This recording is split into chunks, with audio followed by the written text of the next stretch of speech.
unless you live under a rock and don't pay attention to sports at all, the greatest, and I can say this, the GOAT, the greatest college football coach of all time, Nick Saban, decided to retire. Did not take them very long to go in and pluck Kalen DeBoer from over at Washington to come in and take over for Nick Saban. Good news, bad news if you are a fan of the Crimson Tide.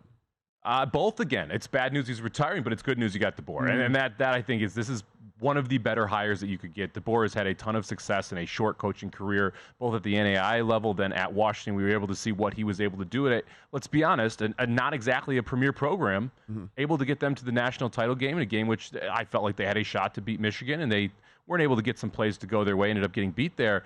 But I'm pretty happy here if I'm getting Kalen DeBoer, especially when I look at the other candidates. Like, I don't want Sark. Like, I don't. To me, this is the best person that was available for the job. I think they did a good job in replacing Saban here. Yeah, for me, I think this is as good as, like, this is the best you could possibly do, in my personal opinion. And the reason is if you take a look with DeBoer, if you're going to get rid of the greatest coach of all time, right? He's going to go because he's old and wants to hang out at home.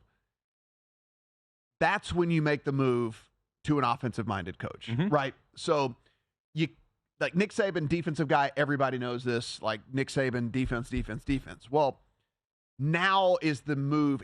You recruit a lot of these big-name dudes with offensive-minded coaches, right? And so Nick Saban brought in a top 5 recruiting class every single year because he was Nick Saban, and he won 1 million championships, and he was in the talk. He was at least in the playoffs every single year, and you get so much from that.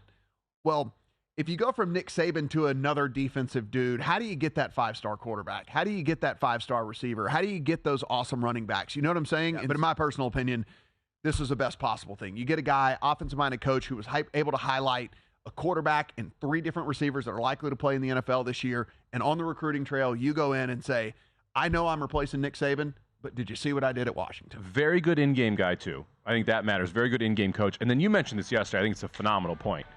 Saban was there for 17 years. If you get this right, DeBoer's going to be there for 17 years again. Yeah, you got another guy for 2 decades, and it's just going to be phenomenal. And except you're an LSU fan like me, and it's the worst. Hey, you got the best recruiting class ever in 2025. Kalen DeBoer seems like a nice guy. I hope you lose a lot of games. That's all I can say.